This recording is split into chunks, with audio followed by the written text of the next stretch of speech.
Hi, good morning. Once again, I would like to welcome you to our YouTube channel. Welcome to our home, the home of Nanay and Tatay. So today, I'm going to try out a recipe that I'd like to give out for Christmas for my friends and my colleagues. So join me today. This is what we call the chocolate crinkle. I think most Filipinos are familiar with this one.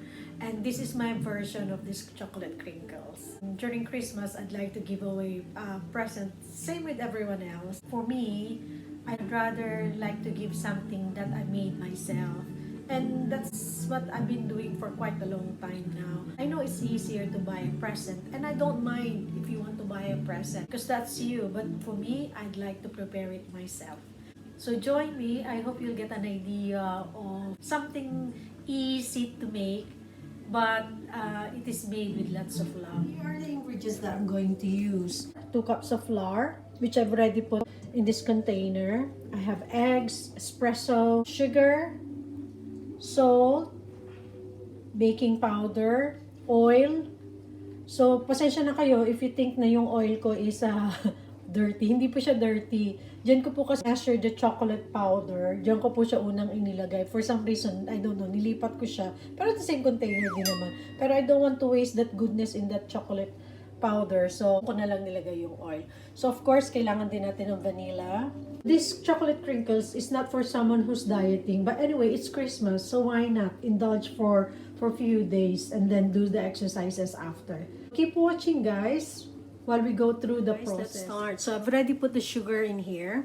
We will start with the sugar and with the oil. But I think you could still use olive oil if you want to. There's a little bit of taste, but if you like olive oil, I don't think that's matter anyway. We will just mix that until incorporated.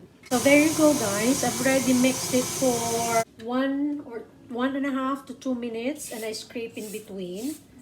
Then I'm going to add the cocoa powder. So for the cocoa powder, for those who's baking, they know that it should be the baking cocoa powder. It's not the drinking cocoa powder. So it's better if you use a 70% dark chocolate. So I'm using a dark chocolate powder po. Diba? So now, what we need to do is mix this really slow.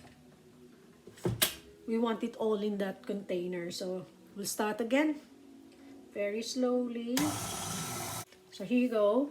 It's all incorporated now. Then I'll add the espresso powder. I scrape it in between. Always try to scrape in between so that all the ingredients will be in the bowl and not on the side of the bowl. So there's the espresso powder. So we'll mix it again in a slow speed.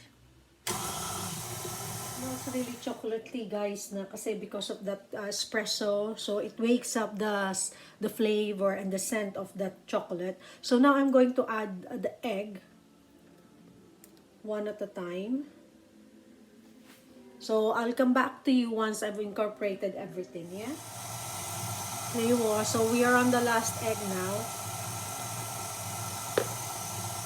As I've said, I have to mix it really slow. Guaranteed that the sugar has melted because of that egg, and the eggs are incorporated well in the butter. Smells really nice, mga beshi. I'll just scrape the side. As I've said, always make it a habit when you're baking to scrape the side.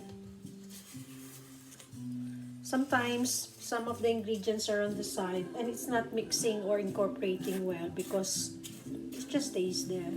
So now we're going to mix it together with the other ingredients. I usually scrape it on the side like so. So I could clean my spatula as well. Let's start again. So I'll just keep it mixing. Oh, I wish you could smell the scent of this chocolatey aroma.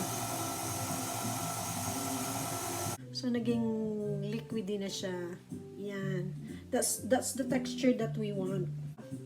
And then this is the time that we're going to add all the dry ingredients. There you are, guys. So I've already put all the dry ingredients. So there you go. I put a cover because I don't want all the flour ending up on my face. So there you are. So we're going to incorporate everything in a low speed until it's all incorporated. Then we could put the speed up a little bit. I'm going to increase the speed now. And I'm scraping between again, making sure that I've incorporated everything. And this is the time that I'm going to add my vanilla. If you don't like vanilla, you can leave it out. But I like my vanilla. I like this sweet scent together with the chocolate. Vanilla and chocolate goes together. That's me. I like the smell. So usually they would say just 1 teaspoon, but I always add extra when it comes to vanilla. Vanilla with everything. I love vanilla. There you are. We're just incorporating, and then I'll scrape on the side again. So guys, we've already mixed our ingredients. They're all incorporated. It smells really nice. So this is something that you don't bake after you mix it. This recipe needs to rest. You could rest it for half an hour in the fridge to chill it. But I usually chill it for a day para mas maganda yung crack niya kapag binake ko na sa oven. So by the way, before I carry on with what I'm doing, I'd like to thank my friend. I won't mention the name kasi nakakahiya naman baka sabihin ng iba kong friends eh. Nagko-call out ako sa kanila. But I don't mind kung magsasend din kayo. But no, I'd like to thank her for being ever supportive sa mga ginagawa ko, sa ginagawa namin ng tatay. So she sent me this nice apron and it says Queen of Everything. We used to live together, you know, and she's ever supportive in what we do. And so, going back to our recipe, so because it needs resting, I'm going to transfer this to this bowl that I have, and then I'll put it in the fridge. But if you want to bake it on the same day, try to chill it on small containers rather than a big bowl. Because if you keep it in small containers, it will easily chill, and then you could bake it after. But for me, I have enough time. As I've said, I'm just trying out, ready for Christmas. So, I still have few weeks before ibigay ko sila. Pero wag kayong mag-alala, ibibake ko po siya kagad bukas. Hindi po ako maghihintay ng few weeks. Tomorrow, I'll bake it and then I'll give it to my colleague and let them try. But I won't say that it will be my present for Christmas. I just want them to try. And then if they say nice, well, at least I know when they open the box for Christmas, I know that they will be satisfied because they said it's nice even first try. So, I hope di ako chinatsaring. Ano? Pero anyway, so I'm going to transfer this in this bowl. And as you can see, very, very sticky ang consistency niya. That's why we need to chill it para you could easily form it. So, I'll come back to you guys once it's ready. And then we'll bake it. So I'll show you how to form it. And then that's when the time we need the icing sugar. So I'll transfer this in this bowl to chill. Buti pa si chocolate pa chill. Samantalang tayo, trabaho to the max. Ano ba yan, Mr. Chocolate? So I hope you find a recipe na you feel you could give away for Christmas. But only if you have the time, no? If you don't have the time, I think it's better to buy a ready present. Pero as I've said nga, I'd like it more special by making it myself. So I hope yung mga nakaka-receive dyan na mga homemade or ginawa either arts, crafts, or baking, or cooking. I hope they appreciate. Kasi talagang you put a lot of love and effort in it. Sabi nga nila is, you can buy the ingredients, but it's the time that you can't buy and you cannot return. Very pasty. But don't worry. As I've said, mag-iiba po ang itsura niya once na chilled na siya. And you could smell, I could smell the chocolatey. Paulit-ulit po ako, no? Pero talagang ang bango-bango niya. chocolate and vanilla. So there you go. So this one would chill in my fridge for 24 hours and I'll come back to you tomorrow, so I'll cover it. And I'll show you how to do the biscuit-like texture. And then we will be needing the icing sugar. So see you again tomorrow. Hello mga beshi, good morning. It's the day after we've made the chocolate crinkles butter. So now I'm going to show you how I roll it. You can do it two ways. Either you cover your hands with oil or you put a lot of icing sugar in your hands. But I usually do it by putting oil in my hands. And then I got a scale where I put all the ingredients and weigh it. So for today, I'm going to weigh 0.25 grams. And then that would show enough size lang para sa akin. So here we go. I got this weighing scale.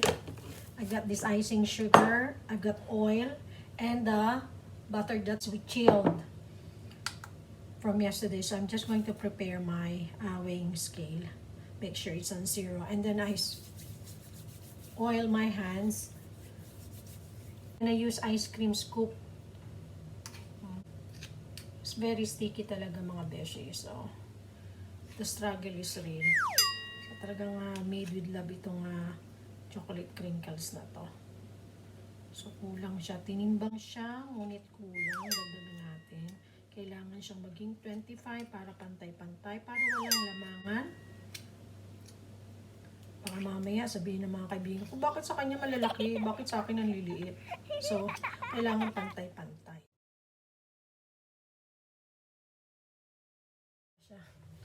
So, here you go guys. I take it out from the oven. So, if you can see, crack na siya. And it's still soft. If you put your finger, soft pa po siya. But I leave it in the tray kasi magkukook pa po siya while waiting to cool down. Meron pa siyang heat. And you don't want it really hard. So, yan lang po yung size na gusto ko. So, palalamigin lang natin siya. And then I'll show you how I'm going to present it as a Christmas present.